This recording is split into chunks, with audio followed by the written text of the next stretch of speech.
Greetings, y'all. I hope you all had a fantastic Thanksgiving weekend full of camaraderie, friendship, and celebration. I hope you guys have a lot that you're thankful for. I know I just want to say thank you guys so much for all the support on this channel recently. The growth over the years since I've returned has been phenomenal, and I just can't thank you guys enough for all the support. So, speaking of camaraderie and community, let's talk about my former home park, Six Flags America. A park for the locals and community, full of camaraderie and a sense of brotherhood. I'll go more into detail on that later in this video, along with this full review of Six Flags America, and kind of get rid of all these stereotypes that this park has kind of been put on. And for those that are in the DMV area or enthusiasts trying to think about going to this park, I definitely recommend going to it, and this is what you can expect when going to this park. A brief little history of the park and the park for me. This was my home park, but I did go to Kings Dominion more often. I mainly went when I went here, just like Kings Dominion, I went only for the water park. There was one ride that I would do beforehand. I would go ride Flying Carousel and then afterwards head into the water park. I wouldn't actually start going into the dry park to actually ride rides until 2013. My first ride was Mind Eraser, and then from then on forward, I would go to the park a couple of times.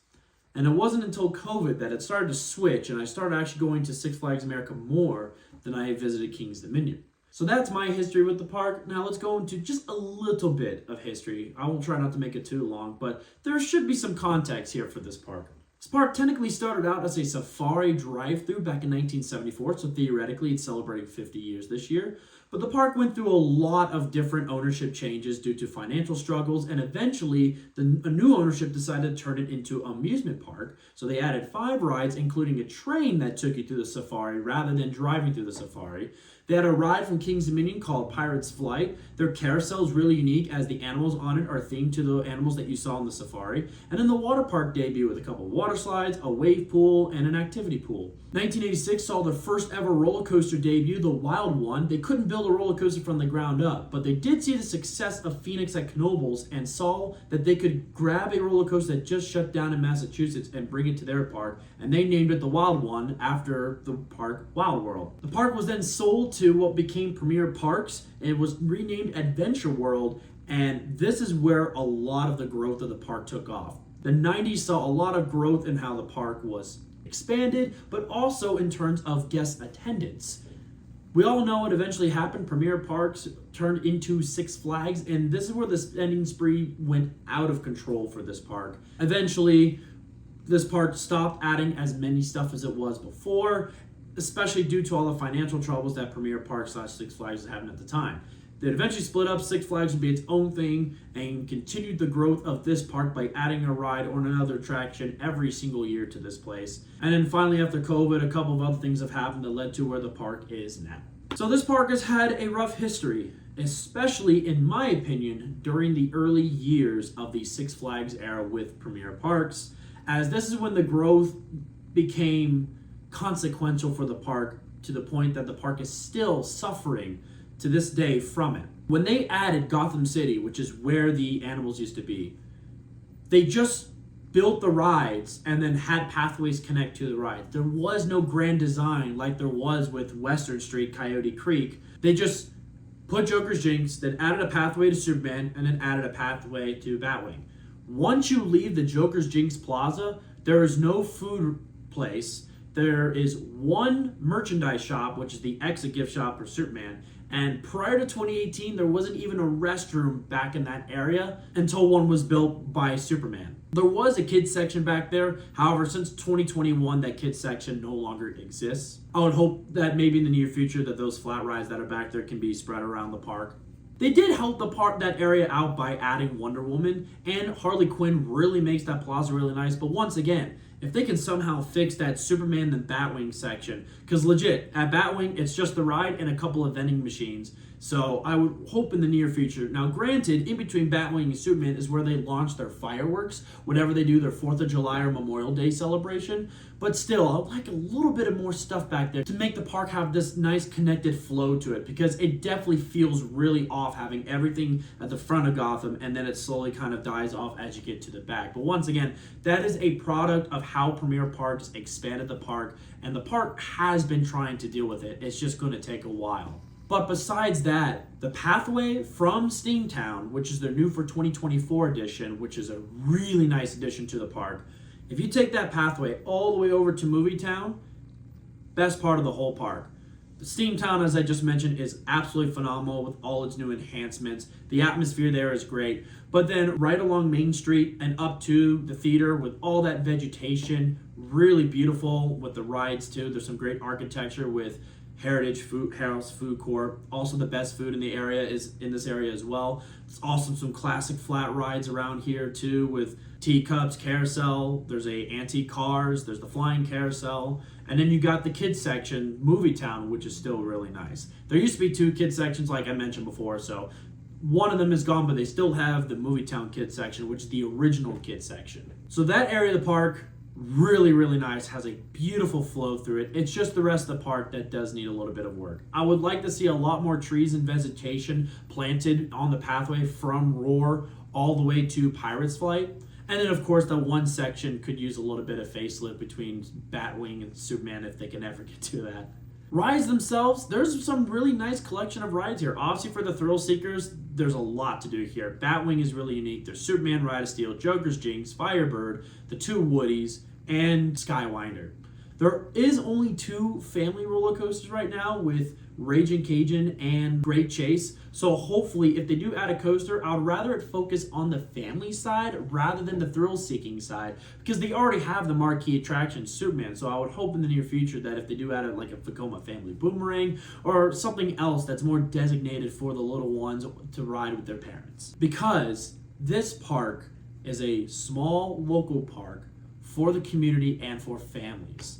There's something unique about this place where the local park goers and the fans of this park that come back each and every year, and the connection with them and the employees, it's almost a sense of family and camaraderie. The hospitality here is absolutely phenomenal. And it's something very unique to this park. And so when you go to this park, do not have the expectations that you're going to Busch Gardens Williamsburg, where it's a huge resort style experience. This was never designed to be that way. King's Dominion, when it was built, was designed to be that way. Busch Gardens was, but this park was not. It was supposed to be a small family park. Think of like Knoebels, think of Canopy Lake. So honestly, in my opinion, that was also a huge problem with what Premier Parks did, was that they tried to turn it into that. And I get it. When you think of Washington, D.C. being the capital of the United States, you think of a big resort that you could go to. But this park was never meant for that. And so it almost feels out of place to have something like Gotham City with all the thrill rides. I love them, and obviously they should keep them. But when I think of this park, I think of something that is meant for the families. And you kind of feel that within the park atmosphere.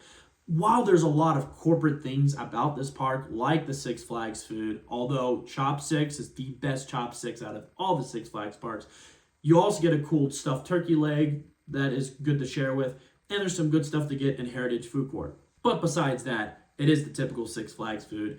There is some typical Six Flags pop music as well, like the stuff that you would normally hear that definitely has the copyright issues.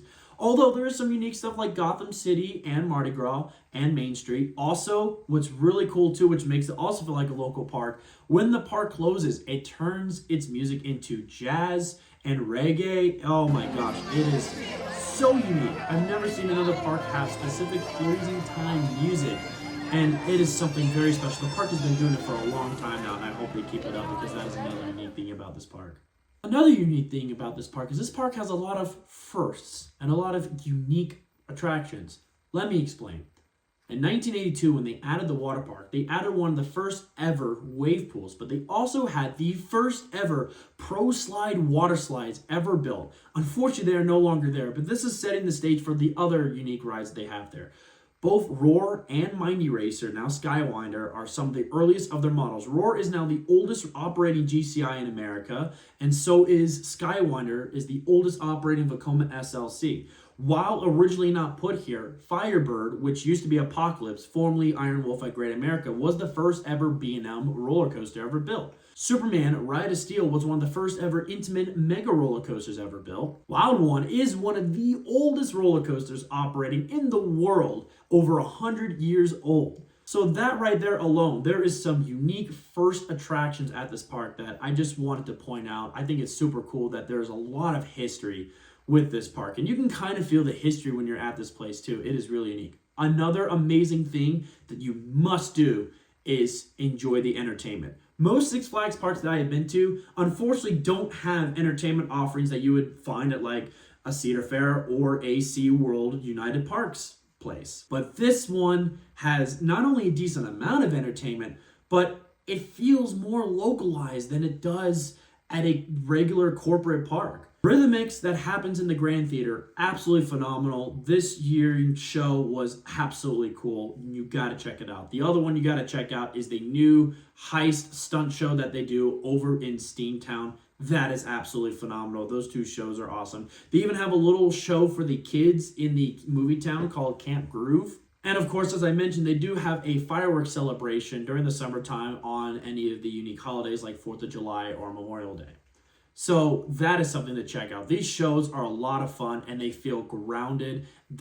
And are a must-do. It's rare that I say that for a Six Flags park, especially for the legacy ones, but you gotta check out the shows when you come here. So yeah, there is a lot to do, and for the most part, while it has its struggles with trying to keep up with aesthetics and flow of how the park is laid out, there is a lot of fun to do here. And one of the best times to come is during June when all the vegetation is sprouting up and also the entertainment, but also the water park is at its best too. And while this review is not set around the water park, I just want to say that's awesome. The events that Six Flags normally does happens in the water park and you must go check it out.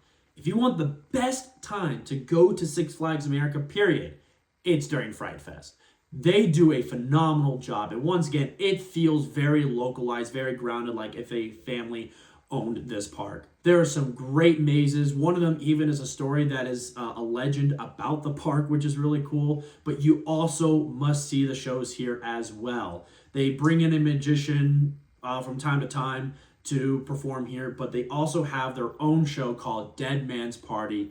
It is absolutely phenomenal and a lot of fun. You must check it out as well. So, while it is really cool to visit during the summertime, I would almost focus on the water park during the summertime, and you must go to Fright Fest during this time. It is absolutely phenomenal. Unfortunately, they do not do Holiday in the Park anymore, which was their Christmas event. This debuted back in 2016.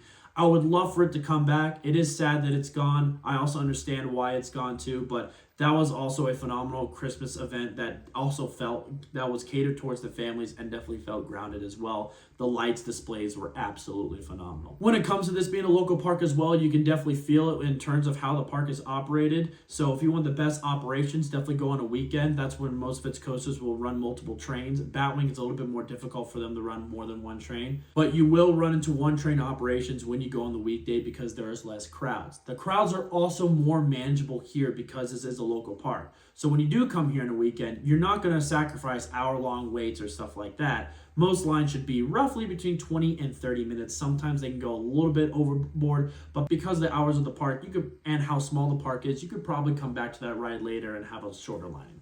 So to wrap up my final thoughts on Six Flags America, I love this park and you can have a good time at this park. Your expectations must be in check.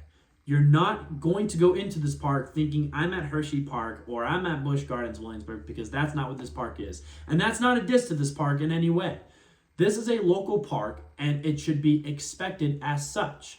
You feel that when you're with the employees, the camaraderie and the sense of family that goes on here. Also with everything is laid out. Steamtown, if I recall, all those little added details was done by the park themselves. So in a way, like I said, there is some stuff about it that feels corporate. There also is a lot of stuff that the park still needs to work on, which in my opinion is just adding a little bit more family rides, helping out the aesthetics a little bit more when it comes to how the rides look, the buildings look, and more vegetation, especially on the pathway between Roar and Pirates Flight. I'll also say that hopefully in the near future, both the Woodies can get an enhancement. I would love the Gravity Group pre-cut track to be done on Wild One and get that repainted. And then GCI come in to work on Roar, maybe reprofile the GCI way, along with Millennium Flyer trains. But besides that, when it comes to new flagship roller coasters that I hear people say, they don't need it. They got the high thrilling roller coasters. If they do add a roller coaster, it should be more geared towards the families, because that's what this park is all about. It's about the families, and it's about the experiences where you can just go spend a day together, whether it be riding the rides, seeing the amazing shows here, or going and enjoying the wonderful water park that they have as well. So that's all I'm going to say on Six Flags America for this review. Definitely check it out if you live within the DC, Maryland, Virginia area. If you're a coaster enthusiast, I would also recommend checking this place out, as there's a lot of fun to do at this place. Thank you guys so much for watching. Once again, I am very thankful for all the support that this channel has gotten in the past year. It means a lot to me. And if you have been, as always, keep liking the video to keep this channel growing. If you've yet to hit subscribe to this channel, why not hit the subscribe button? If you want to, you can even hit the bell notification icon, so that way you can stay up to all the videos that come out here on the Coaster Fanatic. Thank you guys so much for watching. And as always, roller coaster fanatics, keep coasting.